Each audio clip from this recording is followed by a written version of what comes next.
À première vue, ça ressemble à un écran de Minitel classique. Mais en y regardant de plus près, ça n'a en fait rien à voir.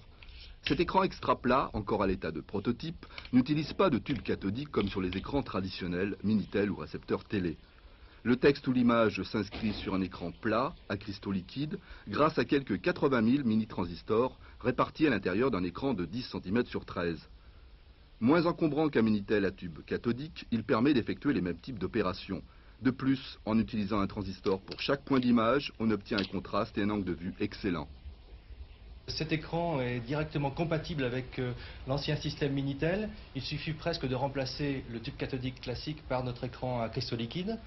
Le gros avantage qu'on y voit dans cet écran à cristaux liquides, c'est que la consommation électrique est bien moindre et on peut imaginer à partir d'un tel écran des systèmes complètement autonomes et donc portables.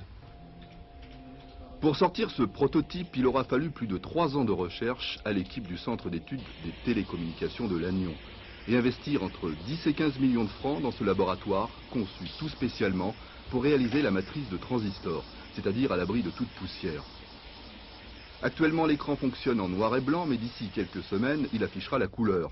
En outre, on pense d'ores et déjà à étendre son application à la télévision, un domaine où il faudra aussi compter sur la concurrence japonaise. Oui, c'est vrai, il y a un grand nombre de laboratoires japonais avec des forces extrêmement importantes qui travaillent sur le même projet. Ce qu'on peut dire aujourd'hui, c'est que les produits finaux montrés par les Japonais sont effectivement très beaux, mais l'originalité de notre procédé réside dans sa simplicité, cette simplicité introduisant un nombre de défauts beaucoup plus restreint et des rendements normalement beaucoup plus grands.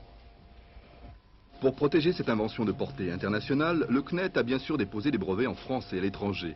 Prochaine étape, trouver des structures industrielles capables de fabriquer ce type d'écran au rythme de 10 000 par an, notamment au niveau européen.